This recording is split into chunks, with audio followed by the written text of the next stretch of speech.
સહેલિયાથી હું દીપા અને આજે ફરી એકવાર વિસરાતી જતી વાનગી ગરવાણું બતાવી રહી છું, જેને આ રીતે થેપલા પર ચડાવીને ખાવ કે પછી એને સૌથી વધારે ખાવાની તો મજા આવે છે ઢોકળા સાથે.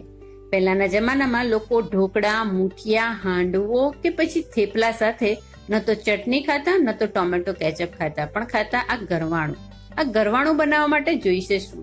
સૌથી પહેલા ગરવાણું બનાવવા માટે આ 2 થી 3 ચમચી જેટલું કેરીનું છીણ મેં લીધું છે. તોતાપુરી કેરીનું છીણ કાયમ માટે મારા ફ્રીઝરમાં હું રાખતી જઉં છું. કેરીની સિઝનમાં ફ્રોઝન કરી લેતી હોઉં છું, એ લીધું છે. આજકાલ તો જો કે માર્કેટમાં 12 મહિના કાચી કેરી મળતી જ હોય છે, તો આ રીતે તમારે છીણ કાં તો પછી એના ઝીણા ઝીણા ટુકડા કરી લેવાના. 3 ચમચી જેટલા ટુકડા કેરીના લેવા. જો કેરી ન મળે તો આમચૂર પાવડર 2 ચમચી જેટલો લઈ શકો છો. સામે લેવાનો છે 2 ચમચી જેટલો ગોળ. જો કે ગોળ અને કેરી એટલે કે ખટાશ અને ગળપણ ઓછી વધતી તમે તમારા ટેસ્ટ પ્રમાણે કરી શકો છો. તજનો પાવડર નાખીશું 5 ચમચી જેટલો અને 1/2 કપ જેટલો લેવાનો છે ઘઉંનો લોટ અને 1 ચમચી જેટલું ઘી. સૌથી પહેલા શું કરવાનું છે, આપણે આ ઘઉંના લોટને ઘીમાં સરસ રીતે ગોલ્ડન કલરનું શેકી લેવાનું છે. તો ફ્રેન્ડ્સ, ચલો શરૂ કરીએ આ વિસરાતી જતી વાનગી ગરવાણું. તો આ ચટણીની અવેજીમાં બેસ્ટ અને પહેલાના જમાનામાં મેં કહ્યું એમ હાંડવો, ઢોકળા, મુઠિયા કે થેપલા સાથે લોકો બનાવવાનું ચૂકતા નહીં. તો સૌથી પહેલા શેકી લઈએ આ ઘઉંનો લોટ 1 ચમચી ઘીમાં. તો સરસ રીતે ગોલ્ડન કલરનો એને શેકી લેવાનો છે.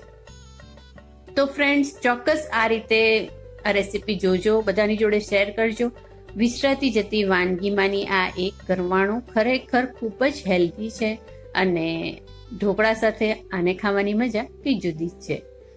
તો સરસ રીતે આપણે આ ઘઉંનો લોટ ગોલ્ડન કલરનો શેકી લીધો છે. સમજો આપણો લોટ સરસ શેકાઈ ગયો, જેને આપણે ટ્રાન્સફર કરી લઈશું એક ડીશમાં અને આ જ તવીમાં હવે આગળ પ્રોસેસ કરીશું. તો આ ઘઉંનો લોટ બધો મેં ટ્રાન્સફર કરી લીધો છે. હવે આપણે લીધો તો 1/2 કપ જેટલો ઘઉંનો લોટ, તો 1 કપ જેટલું પાણી લેવાનું છે.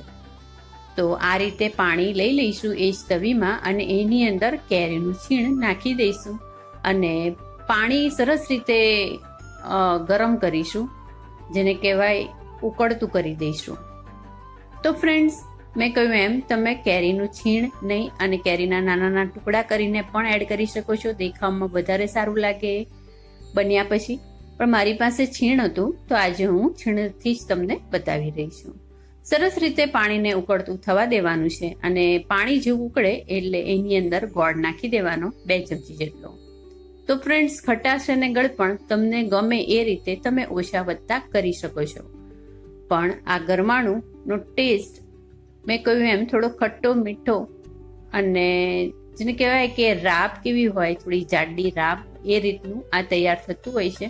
દેખાવમાં તમને થોડું ગળી ચટણી જેવું દેખાય, પણ ખાવાની મજા ખરેખર કંઈ જુદી જ છે.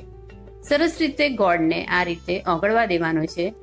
આપણે ગોળ 2 ચમચી નાખી અને આ ગોળવાળું પાણી, ગોળ અને કેરીવાળું પાણી આ રીતે ઉકળતું થાય એટલે એની અંદર લોટ નાખી દેવાનો, જે સરસ આપણે શેકી લીધો છે. તો લોટ નાખી અને સરસ રીતે ગટ્ટા ન પડે એનું ધ્યાન રાખીશું અને આ રીતે હલાવીને બધું સરસ રીતે મિક્સ કરી દઈશું. બસ ધેટ્સ ઓલ. છેલ્લે પછી આપણે નાખવાનો છે તજનો પાવડર. ઓછો વધતો તમારા ટેસ્ટ પ્રમાણે તમે એ પણ એડ કરી શકો છો. તો ફ્રેન્ડ્સ, જોઈ શકો છો સરસ રીતે આપણો લોટ મિક્સ થઈ ગયો છે, બિલકુલ ગટ્ટા નથી રહ્યા. આ રીતે વચ્ચેથી થોડા બબલ્સ આવે, ઉકળતું થઈ જાય અને આવી કન્સિસ્ટન્સી, આ થિકનેસ આવી જાય એટલે સમજો આપણું ગરવાણું તૈયાર થઈ ગયું. તો બહુ જ ડિફરન્ટ ટેસ્ટ અને ખૂબ જ એન્જોય કરવાનું ઢોકળા, હાંડવો, મુઠિયા કે પછી થેપલા સાથે. ચોક્કસ બનાવજો આ રીતે ગરવાણું. આપણી એક વિસરાતી જતી ગુજરાતી વાનગીઓમાંની એક અને ખૂબ જ મજા આવશે એ મારી ગેરંટી. તો તૈયાર છે આપણું આ ગરવાણું, જેને આપણે એન્જોય કરી શકીએ છીએ થેપલા, મુઠિયા, હાંડવો કે ઢોકળા સાથે. જોતા રહેજો સુપર સહેલિયા, અને સુપર સહેલિયા એટલે વિસરાતી જતી વાનગીઓનો ખજાનો. Thank you.